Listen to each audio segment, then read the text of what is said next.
Assalamualaikum warahmatullahi wabarakatuh. Shalom, Om Swastiastu, Namo Buddhaya, salam kebajikan, salam sejahtera, salam Pancasila. Perkenalkan, nama saya Amelia Putri dari Fakultas Psikologi Universitas Pancasila. Dan di sini saya bertugas sebagai pewawancara. Perkenalkan, nama saya Ivana Putri Sauki Sabrina. Saya dari Fakultas Ekonomi dan Bisnis dan saya bertugas sebagai notulen. Dan kami berasal dari kelas mata kuliah Pancasila Kewarganegaraan A01 serta perwakilan dari kelompok 4. Pada kesempatan kali ini, kami akan mewawancarai salah satu dosen Fakultas Hukum Universitas Pancasila, yaitu Bapak Dr. Armansyah SHMH. Judul yang akan kami bahas pada wawancara kali ini adalah Peran pendidikan dalam menangani masalah dekadensi moral di era digital. Selamat pagi Pak Armansyah, terima kasih telah meluangkan waktu untuk hadir di sesi wawancara ini. Perkenalkan, saya Amelia Putri selaku pewawancara dari kelompok 4 mata kuliah Pancasila Kewarganegaraan. Hari ini tujuan kita itu untuk mengenal Bapak lebih jauh sama membahas beberapa hal terkait peran pendidikan dalam menangani dekadensi moral di era digital. Oke, langsung saja ke pertanyaan yang pertama Pak. Jadi menurut Bapak, apa saja tantangan utama yang dihadapi oleh sistem pendidikan dalam menangani dampak negatif dari teknologi digital terhadap moral generasi muda? Ya, baik. Terima kasih. Dalam relasi pendidikan tinggi ya, kita akan bicara kampus universitas di era 4.0, bahkan sudah 5.0 sekarang. Itu habitnya yang diutamakan. Bagaimana literasi teknologi itu bisa berkelindan dengan komitmen mahasiswa khususnya atau generasi muda pada umumnya, agar pemanfaatan teknologi informasi itu bisa mendukung tugas-tugas kinerja mereka sebagai siswa, pelajar, mahasiswa. Itu menyangkut pemanfaatan. Tapi di sisi lain ya, juga terdapat penyalahgunaan.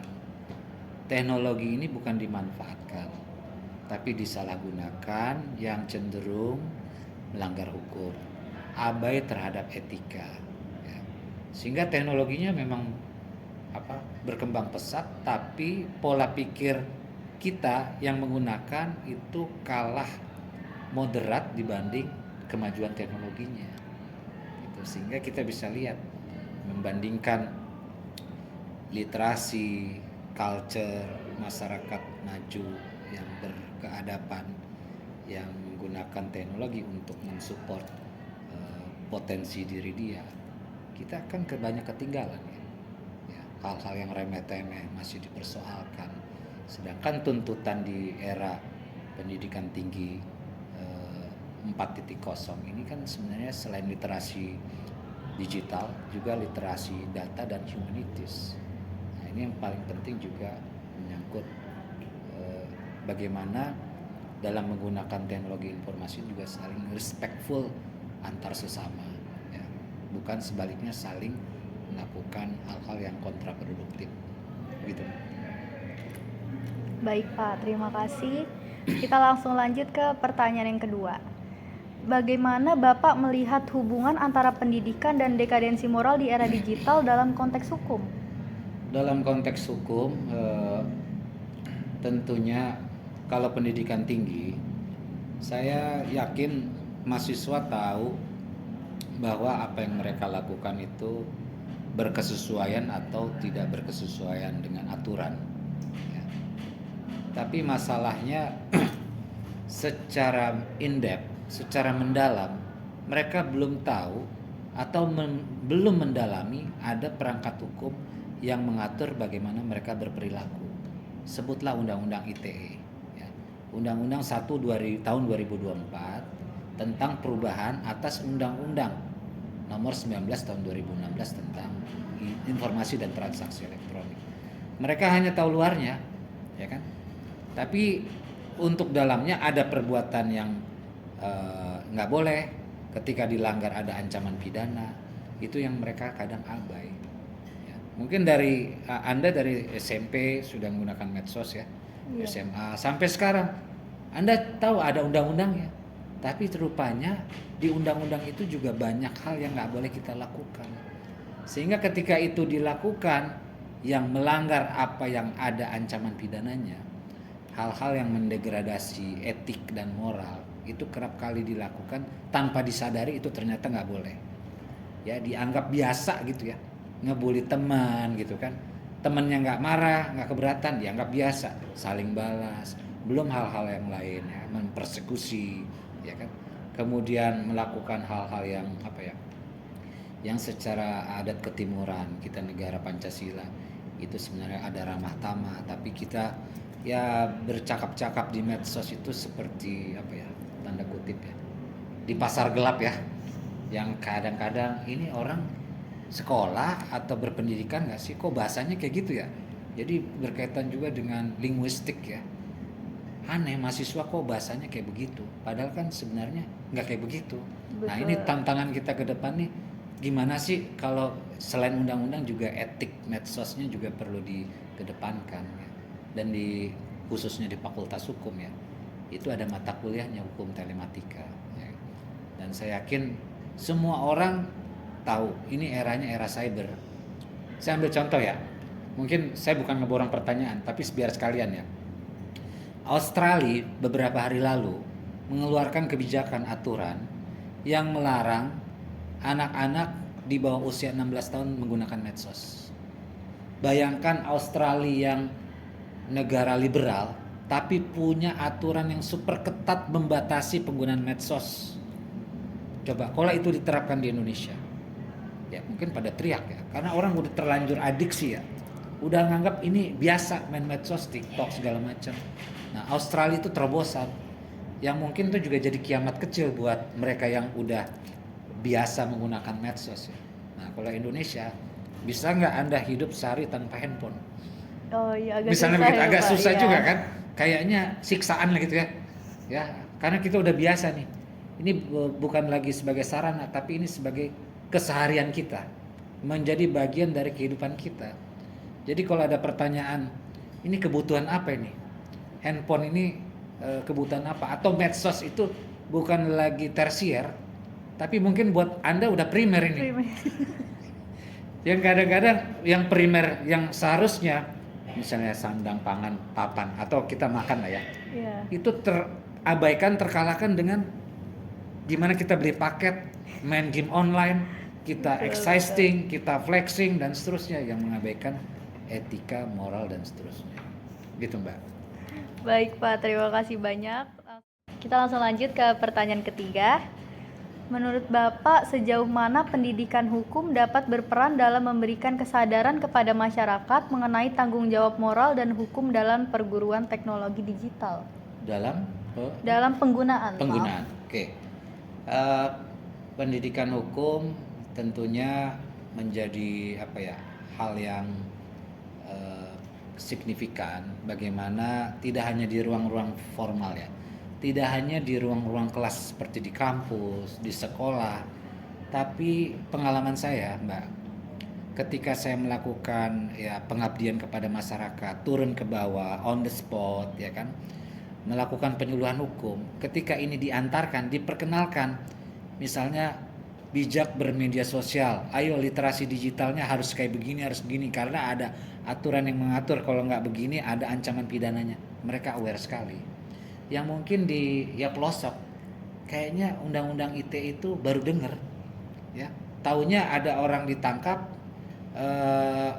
fitnah di medsos, nulis sesuatu, ngebully, ditangkap, diproses, taunya gitu aja.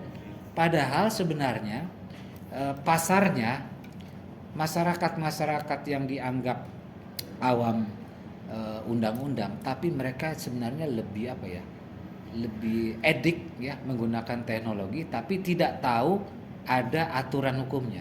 Saya ambil 3 teori ya, dalam pendekatan hukum teknologi.